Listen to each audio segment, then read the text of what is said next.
Honorable Presiding Member, I would like to commence by stating that we are debating this bill, a highly controversial bill, Honorable Presiding Member, all in the dark.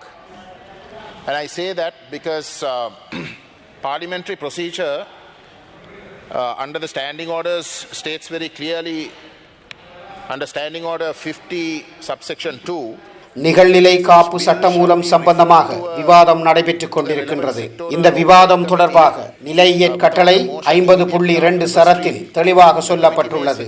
அதில் இந்த நிகழ்நிலை காப்பு சட்டமூலத்தில் மாற்றங்கள் கொண்டுவரப்படுவதாக இருந்தால் அந்த மாற்றங்கள் துறைசார் மேற்பார்வை குழுவுக்கு அனுப்பப்பட்டு அந்த குழு அந்த மாற்றங்களை சரியாக ஆய்வு செய்து அது தொடர்பாக ஒரு அறிக்கை தயாரிக்கப்பட்டு அந்த அறிக்கை பாராளுமன்றத்துக்கு சமர்ப்பிக்கப்படுகின்ற வரைக்கும் அந்த சட்டமூலம் தொடர்பாக வேறு எந்த நடவடிக்கையும் எடுக்கக்கூடாது என்றும் சொல்லப்பட்டுள்ளது. அந்த அறிக்கை என்னும் பெயரில் பாராளுமன்றத்துக்கு சமர்ப்பிக்கப்படவுள்ள ஆவணத்தில் தெளிவாக சொல்லப்பட்டுள்ளது. அந்த ஆவணம் அறிக்கை அல்ல என்றும் அந்த அறிக்கை 23ஆம் திகதி ஜனவரி 2024 சமர்ப்பிக்கப்படும் என்றும் குறிப்பிடப்பட்டுள்ளது. ஆனால் 23ஆம் திகதி சமர்ப்பிக்கப்படும் என்று குறிப்பிட்ட அறிக்கை இதுவரைக்கும் பாராளுமன்றத்துக்கு சமர்ப்பிக்கப்படாத நிலையில்தான் இன்று இந்த விவாதம் நடைபெற்றுக் கொண்டிருக்கிறது. வரப்போகும் உண்மையான சட்டத்தில் இருக்க போகும் விடயங்கள் எல்லாமே மூடி மறைக்கப்பட்டு ஒரு இருண்ட நிலையில் தான் இந்த விவாதம் நடைபெற்றுக் கொண்டிருக்கிறது. இந்த விவாதம் நடைபெறும் விடயங்கள் தொடர்பான 56 சரத்துக்களின் 34 சரத்துக்கள் திருத்தப்பட வேண்டும் என்று உயர்நீதிமன்ற வழக்குகள் மூலம் சொல்லப்பட்டுள்ளது. அதற்கு மேலதிகமாக அரசாங்கத்தினுடைய அமைச்சரே நியமித்த நிபுணர்கள் குழுவின் ஆலோசனையின் பிரகாரம் மேலதிகமான சரத்துக்களும் திருத்தப்பட்டு 42 சரத்துக்கள் இந்த சட்டமூலத்தில் திருத்தப்பட வேண்டிய நிலையில் இந்த திருத்தங்கள் செய்யப்படாமலேயே இந்த விவாதம் நடைபெற்றுக் கொண்டிருக்கிறது. உலகத்தில் மிகவும் மதிக்கப்படுகின்ற டெக் அமைப்புகளுடைய கூட்டான ஆசிய இணைய குழு சிங்கப்பூரில் உள்ளது.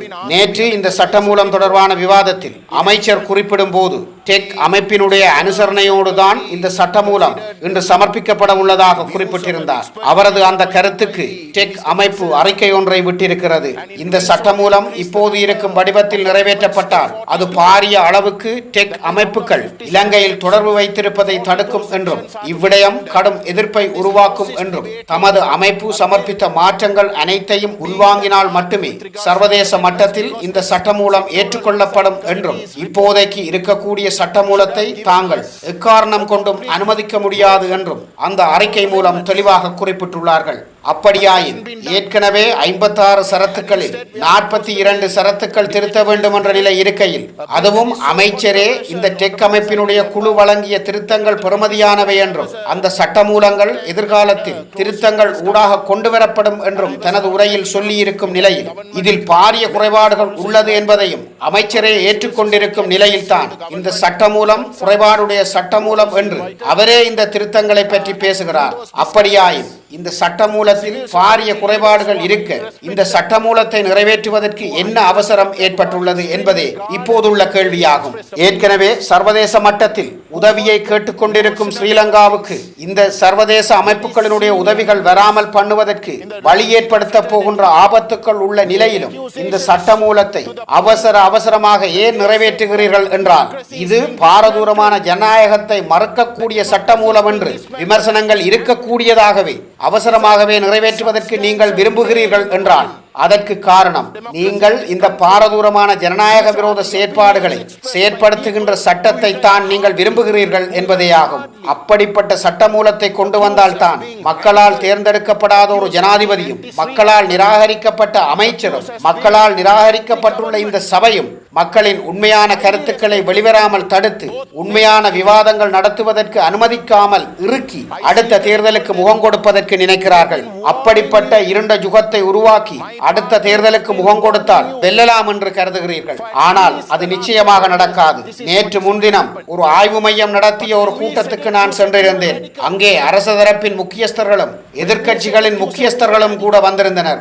அங்கே நாட்டு மக்கள் மிக பெரிய அளவில் மதிக்கின்ற கல்விமான்கள் அதில் பங்கேற்றிருந்தனர். அந்த சிவில் சமூக தலைவர்கள் எக்காரணம் கொண்டும் தீவிரவாத போக்குடையவர்களோ அல்லது பொறுப்பற்றவர்களோ அல்லது குழப்பவாதிகளோ என்று சொல்லக்கூடியவர்கள் அல்ல. மாறாக மிக நிதானமாகவே தமது கருத்துக்களை தெரிவிப்பவர்கள், எக்காரணம் கொண்டும் தேவையற்ற குழப்பங்களை ஏற்படுத்தும் விதமாக செயற்படுபவர்கள் அல்ல. எக்காரணம் கொண்டும் தேர்தல் அரசியலிலோ கட்சி அரசியலிலோ ஈடுபடுபவர்களும் அல்ல. அப்படிப்பட்டவர்களே இன்றைக்கு இந்த நாட்டினுடைய ஜனநாயகத்தை திட்டமிட்டு மறுதலிக்கின்ற மற்றும் இல்லாமல் செய்கின்ற செயற்பாடுகள் தான் நடைபெற்றுக் கொண்டிருக்கின்றது என்று சொல்கிறார்கள். அதனுடைய முக்கியமான விடயமாகவே இந்த நிகழ்நிலை காப்பு சட்டம் மூலம் அமைந்துள்ளது என்றும் தெரிவிக்கிறார்கள்.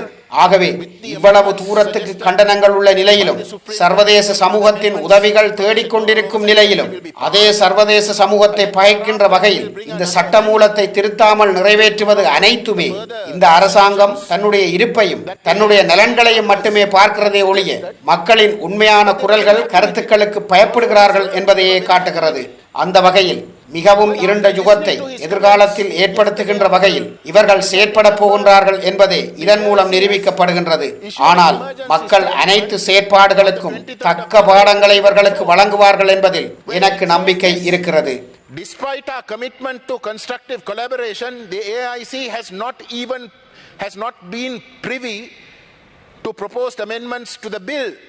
We unequivocally stand by our position that the online safety bill in its current form is unworkable and would undermine potential growth and foreign direct investment into Sri Lanka's digital economy.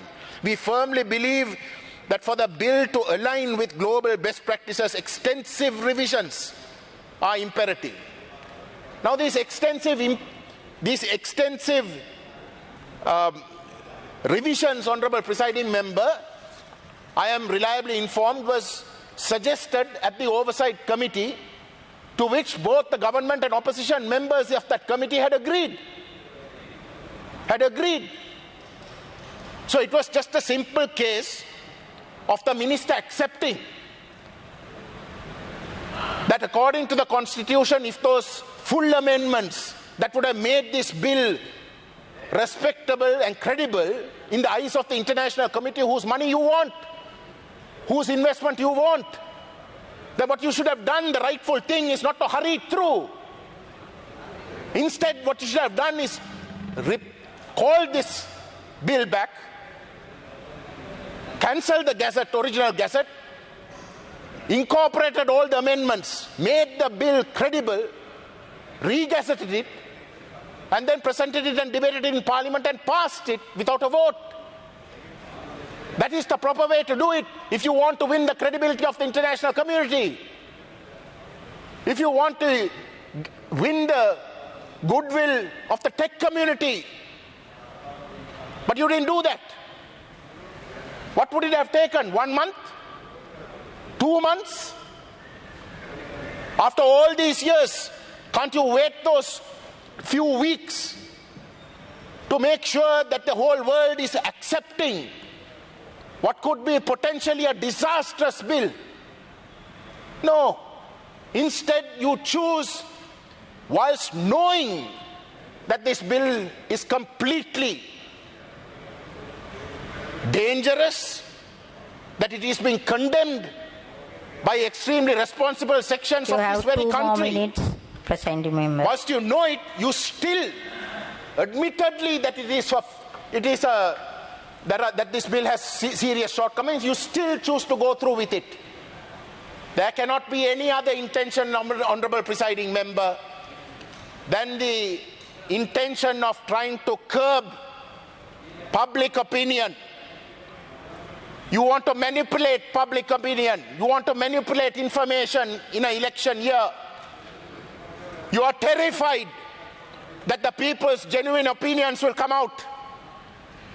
And therefore you're rushing these bills through so that you can shut the people up, shut genuine debate, shut the fact that people can expose you for what you are, and that is a bunch of frauds, a bunch of people who don't have the electoral mandate to sit in this house. You have an unelected president who was rejected by the people, and you have an unelected minister who's shoving these draconian bills down the throat of this country. And that is the reason, Honourable Presiding Member, otherwise you need not have rushed You're going to prorogue Parliament tomorrow. You're going to prorogue Parliament tomorrow, which means you're not going to even sit for a couple of weeks. So what's the hurry? What's the hurry? In that meantime, you could have made sure that the bill, a substantial part of the process, could have been completed so that after the prorogation, you could have presented it in a proper way, won the credibility of both sides of this house, passed it, and shown a face of credibility to the international tech community who you need. So there can't be any other intention, because everything is weighed against what you're doing today. And the only thing that the government can benefit from by rushing this draconian bill through is for that very purpose. The draconian nature of the bill is what you want, so that you can shut everybody up, so that you can manipulate information, and so that you think that you can win another fraudulent election. It will never happen, Honorable Presiding Member. It will never happen, because today, even though you might try to do this, the people are far smarter, and you will face the consequences of every single action that you are doing to reverse democracy.